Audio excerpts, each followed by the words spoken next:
Welcome to Self-Love and Sweat, the podcast, the place where you'll get inspired to live your life unapologetically, embrace your perfect imperfections, break down barriers, and do what sets your soul on fire.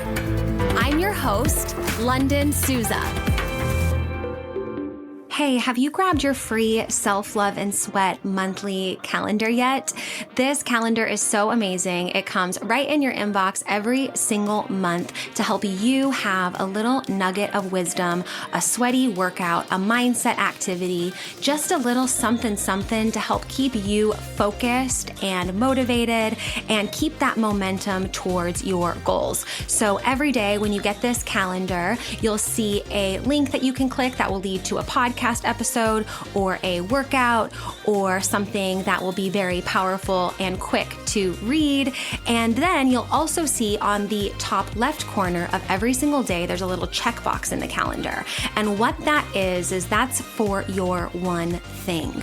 You can choose one thing every month, or it can be the same, something that you want to implement, and make this something that you can easily implement, like daily meditation or getting a certain amount of steps or water, for example, and staying hydrated, and even taking your supplements. This can be something if you want to get more regular doing a particular habit and routine. You can choose what that checkbox means. So if you want your Self-Love and Sweat free monthly calendar delivered right to your inbox every month on the first of the month, go to lifelikeLondon.com/calendar, fill out the form really quickly, and you will have your calendar in your inbox within a few short minutes. That's lifelikeLondon, lifelikeLondon.com/calendar.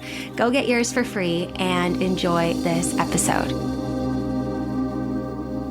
Welcome back to the podcast. Today, we are talking about hard days.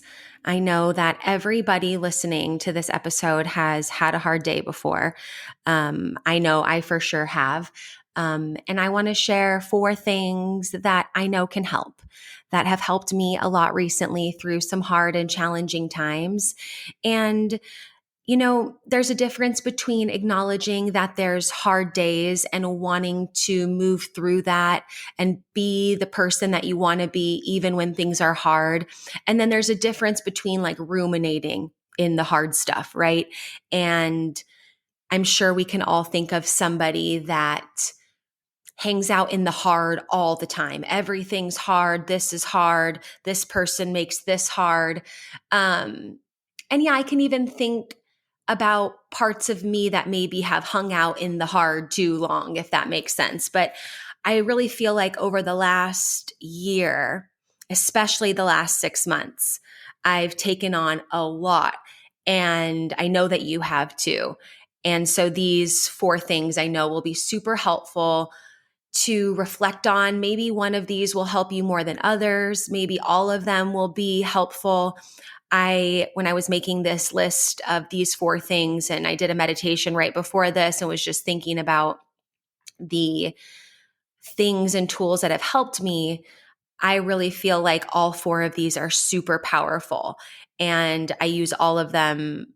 I have used all of them, especially recently. And so if you can take them all in, great. If there's one that speaks to you, awesome. But these are 4 things to help on your hard days.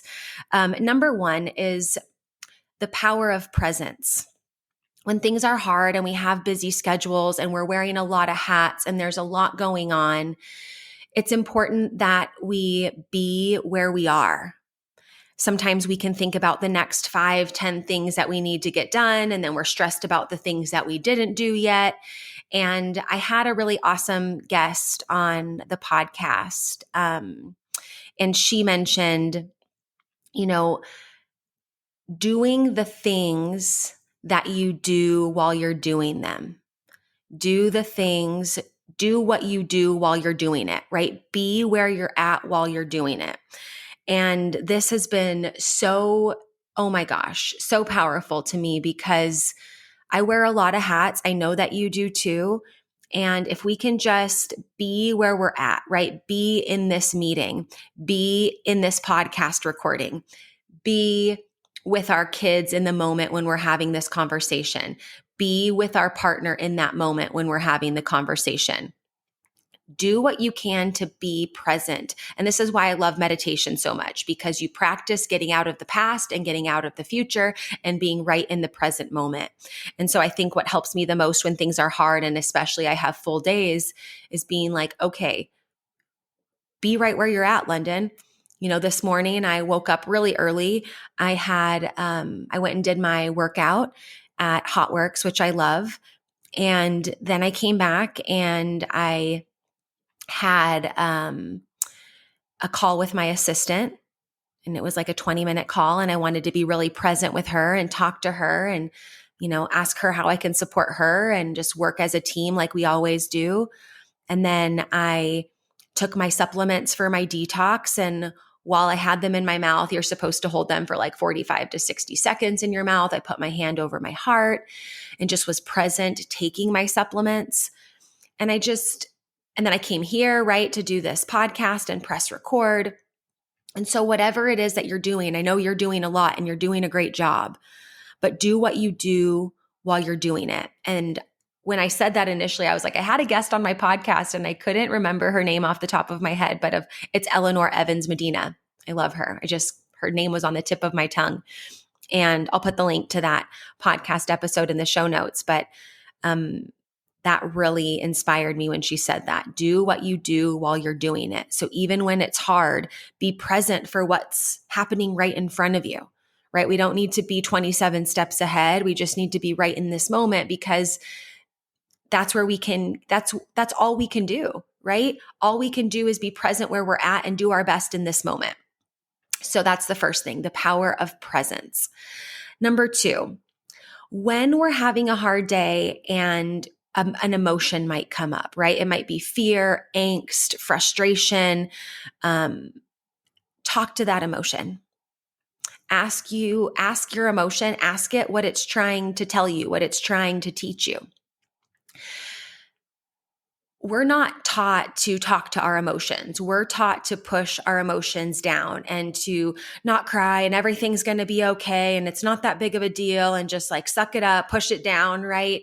But as I've gotten older, I realize it's so important to feel all of the feels and not numb the feels. In fact, yesterday I was walking around with some people from my team to go look at Halloween decorations in my neighborhood. And first of all, my neighborhood has the most amazing Halloween decorations I've ever seen in my entire life. But there's a house that they did Inside Out too. And they had all of the different emotions. And if you haven't seen Inside Out 2, I highly, highly, highly recommend it. I watched it on the airplane the other day on the way to California and then on the way back. On the way there, I was kind of watching the movie and multitasking. Thankfully, Delta Airlines has a lot of Wi-Fi in their airplanes. And so I was like working and simultaneously watching the movie. But then on my way back, I was like, I'm going to watch the movie uninterrupted. And so I highly recommend watching Inside Out 2. But there's a house that decorated their house like the Inside Out 2 house. And there was like a big sign that said like, it's okay to feel all the feels. And then it also had like a QR code that you can scan to reach out to someone if you feel overwhelmed or, need support with mental health and all the things, which I thought was so beautiful. But talking to that emotion and asking it what it's trying to teach you. Now, I have had panic attacks in my life, and I used to have a lot of them, and I used to numb through a lot of them. And it's been a while since I've had one, probably over a year. But I had one recently, like a few weeks ago, and it was really intense. I could tell I was just super stressed. My jaw was like trembling. My hands were shaking. It was a really intense panic attack, actually. But yeah, we all go through the things. And I think what I'm most grateful for is that I know that I don't have them as often as I used to. Meditation has helped me so much through that. But in the middle of this panic attack, being able to talk to that emotion and ask what it's trying to teach me. And I know this episode is about hard days, not panic attacks, but I think this is a specific moment that I can recall in my recent life where I had, this overwhelming emotion. And I was like, what are you trying to teach me? And in the middle of my jaw chattering and just, it was like, it's trying to tell me that it's okay to not be perfect. It's trying to tell me that it's okay to not have everything under control. It's trying to tell me that like nobody is, it's not as big of a reflection on me as I am making it out to be, right? Sometimes when things don't go systemized and organized in my life. Remember, I'm the director of a company. I run multiple businesses. Systems and processes are very important to me. And sometimes I feel like when the systems and processes are not followed, it's a reflection on me. That's the feeling that I know comes up, right? That's the shadow in me that comes up. And so I just talked to it and I was like, it's trying to tell me that it's okay. Like no one's perfect. And just talking to that emotion. And then I was talking to myself and saying like, it's okay. You're doing such a great job, Lunden. You are pushing through. You're helping so many people. You're just, hyping myself up, talking to that emotion, figuring out what it's trying to teach you. And then, talk to yourself the way that you need to be talked to, right? Oftentimes we can be our own worst critic and be our own worst enemy. And our self-talk can just be like, well, you should have got that done. And that's your fault for, not having that in order. That's sometimes what my inner dialogue is like. But awareness of that is huge. And so that's the second one. Talk to that emotion and ask it what it's trying to tell you, what it's trying to teach you. Number 3, this was a little reminder and sign that I saw the other day when I was at the grocery store. And it said, go out and be the rainbow in someone else's storm. And that's the third thing to help on hard days is go out and serve others. Go out and hype somebody else up. Send somebody else a really nice text message. Go make a meal for somebody else, right? Go out and be the rainbow in somebody else's storm. Even when we're having our hard days or we're having our good days, we go out and we interact with other people, right? And people are not wearing their emotions like they do on the Inside Out movie, right? They're not going to turn completely blue when they're sad. They're not going to be dressed in all green with blue hair when they're joyful. And sometimes, people go out in the world, just doing their best, and we don't know what they're going through. They could be having a hard day. They could have just lost somebody. They could be having the best day, and you could go out and say something kind to them and it could enhance their day even more. I was recently driving out to St. George, which is in southern Utah. It was like a 4-hour drive, and I left pretty early in the morning because I had to be there pretty early as well. So I left like at 4 a.m. And I was having a really good day, and I was listening to good music, and I went to Dutch Bros Coffee to get a coffee. And the guy there was so nice, and he was like, what are you doing so early? And I was just like, oh, I'm heading out to St. George and blah, blah, blah. And then he handed me the coffee and he was like, it's on me. And I was like, thank you. And it was just so sweet and so kind. And, I wasn't having necessarily a super hard day that day, but I was definitely driving 4 hours at 4 o'clock in the morning. So it was nice that he went out of his way to just do a little random act of kindness. So when you feel like you're having a hard day, remember it's not all about you. Remember there's other people out there, not to discount your hard, right? I'm not saying like, don't feel the hard and just, push it down and go be kind to others. That's not what I'm saying, but just recognize like the hard day in me sees the hard day in you. Namaste, right? That's like the end of a yoga class, right? It's like the divine in me honors the divine in you. You can take out divine and put anything in that sentence, right? The hard day in me, the struggle in me recognizes the struggle in you. So when we go out and be that rainbow in someone else's storm, or even be the rainbow in someone else's blue sky, beautiful cloud day, right? Just go out and do something kind for somebody else. And then the fourth one is tell someone about it. Tell somebody about your hard day that you trust. that you know is going to hold space for you, that you know is not going to take you down further, that you know is not going to ruminate in the hard, right? But that's going to be there for you. I recently did a post on Instagram about anger, and I was feeling really angry a week ago. I think it was a week ago, and I could just feel anger, coming up. And what I know about anger is you can move through anger, right? When you're in despair and depression, anxiety, those emotions, it's really hard to take action from those. So even when I was in anger, I was like, okay, at least I know I can move with this, right? Like I can do something with this anger. But I shared it with my friend Haley, and she was like, oh my gosh, me too. I've been feeling so angry about X, Y, or Z.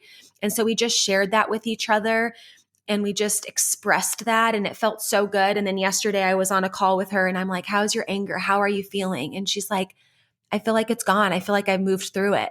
And I was like, me too. And she's like, yeah, I had a conversation with this person, then that person, which were people that she discussed were bringing up anger for her. But instead of staying angry at them and just being pissed off, she had a conversation with them and shared her heart and thought about what she wanted to say to them and communicated, consciously, and was able to have good conversations with those people. And so I just think, being able to have people that you can reach out to, not that are going to be like, oh yeah, let's, like ruminating is different than moving through. And, ruminating is just like staying stuck and marinating in all of that, right? And not to say you have to chop, get through the hard day and get through the anger, right? But you get to decide how long do you want to stay there and what do you want to learn from it? So I always love talking to my friend Haley about that because she's just so magnificent. And her and I do a lot of work with Dr. Joe Dispenza, and we meditate a lot. And so I just feel like we're on the same page when it comes to what we want when we're expressing to one another, right? And I think sometimes people will just be like, oh, I'm sorry that you're feeling that way, and change the subject, and it's like, no, you don't have to be sorry that I'm feeling this way. I just want to share it with you. But some people don't know how to hold space for others' emotions, and that's not their fault. It's all good. It's just like choose the people that you trust and that can hold space for you to express what's going on in the hardness. So those are the 4 things I want to offer you today on this episode to help on those hard days. Remember the power of presence. Talk to that emotion and figure out what it's trying to teach you. Number 3, go out and be the rainbow in someone else's storm. And number 4, talk to somebody about it. Tell someone about it. And if you don't have someone to talk to about it, you can send me a DM on Instagram. You can send me a little audio message. I'm at Life Like Lunden on Instagram. And if this episode resonates with you, I would love if you could share this episode with a friend via text or send them a DM. That's the ultimate compliment when you like this episode, when you like one of the episodes that I share, is share it with somebody, spread the word. And if you're having a hard day, I hope that these tips help. See you at the next episode. Thank you so much for listening to this episode of Self-Love and Sweat, the podcast. Hey, do me a favor. Wherever you're listening to this podcast, give us a review. This really helps a lot. And share this with a friend. I'm only one person, and with your help, we can really spread the message of self-love and sweat and change more lives all around the world. I'm Lunden Souza, reminding you that you deserve a life full of passion, presence, and purpose, fueled by self-love and sweat.